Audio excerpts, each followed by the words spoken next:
តាមពិតទៅនៅក្នុងជីវិតពិតនៃមនុស្សយើងដែលគួរឲ្យខ្លាចបំផុតគឺមិនមែនគួរឲ្យខ្លាចចំពោះមនុស្សដែលស្អប់អ្នកឡើយព្រោះដែលគេបានបង្ហាញបើកចំហថាគេបានស្អប់អ្នកនោះអ្នកក៏បានដឹងយ៉ាងច្បាស់ថាគេបានស្អប់អ្នកនោះអ្នកតែងតែប្រយ័ត្នប្រយែងខ្លួនជានិច្ចផងដែរដោយស្វ័យប្រវត្តិ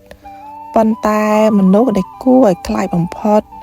គឺមនុស្សដែលចូលមកក្នុងជីវិតរបស់អ្នកដោយគេបង្ហាញថាគេស្រឡាញ់អ្នកតែងតែលើកសរសើរអំពីអ្នក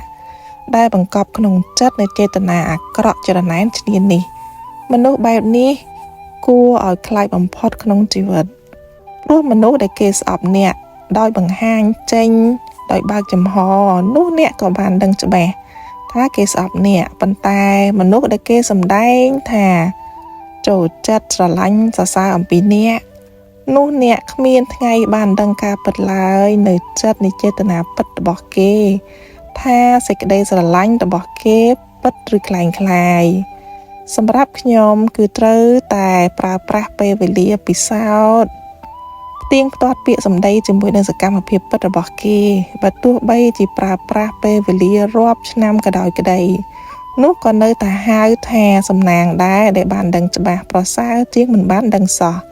ដូច្នេះហើយចូលជឿទៅលើការពិតយូរឬឆាប់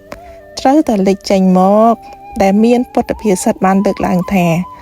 មានតែរបស់3យ៉ាងនៅលើលោកចក្រវាឡយើងនេះដែលមិនអាចលាក់បាំងបានឡើយនោះគឺព្រះអាទិត្យព្រះច័ន្ទនិងការពិត